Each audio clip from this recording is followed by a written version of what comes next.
প্রশ্ন হচ্ছে ডোমজুড়ে তো বিজেপি জেতেনি, ডোমজুড়ে তৃণমূল জিতেছে। তৃণমূলের যে বিধায়ক এত হাজার হাজার ভোট পেয়ে জিতলেন তারা কোথায়? তৃণমূলের সংগঠন কোথায়?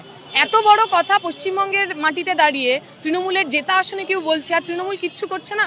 এই কথাই আমরা প্রথম থেকে বলেছিলাম, তৃণমূল বিজেপির সেটিং। আমরা ওই কর্ণাটকে যখন মেয়েদের হিজাব করার জন্য হেনস্থা করা হয়েছে তার প্রতিবাদ করার জন্য দিল্লিতে মার খেয়েছি, দিল্লির পুলিশের হাতেই মার খেয়েছি, তবু আমরা আমাদের রাস্তা থেকে সরে আসিনি। এখানে যারা তৃণমূলের ঝান্ডা ধরেন তারা বিজেপির সঙ্গে ছদ্ম যুদ্ধটা করেন, কিন্তু রাজনৈতিকভাবে পলিটিক্যালি আদর্শগতভাবে কোনোদিনও কাউন্টার করেননি, যে কারণে বিজেপির আজকে এত বাড়বাড়ন্ত। আমাদের সংবিধান তো একথা বলে না। আমাদের সংবিধান অনুযায়ী আপনি যেই পার্টিরই হন না কেন, আপনি হিন্দু, মুসলমান, সিপিএম, বিজেপি সবারই নেতা হন, সবারই মন্ত্রী হন, সবারই এমএলএ হন, সবারই এমপি হন। আসলে আরএসএস তো দেশের সংবিধানে বিশ্বাস করে না। যারা সংবিধানে বিশ্বাস করে না তারা সংবিধান বিরোধী কথা বলবে, সাম্প্রদায়িক কথা বলবে, এটাই স্বাভাবিক। কারণ বিজেপি তো জানেনই জুমলা।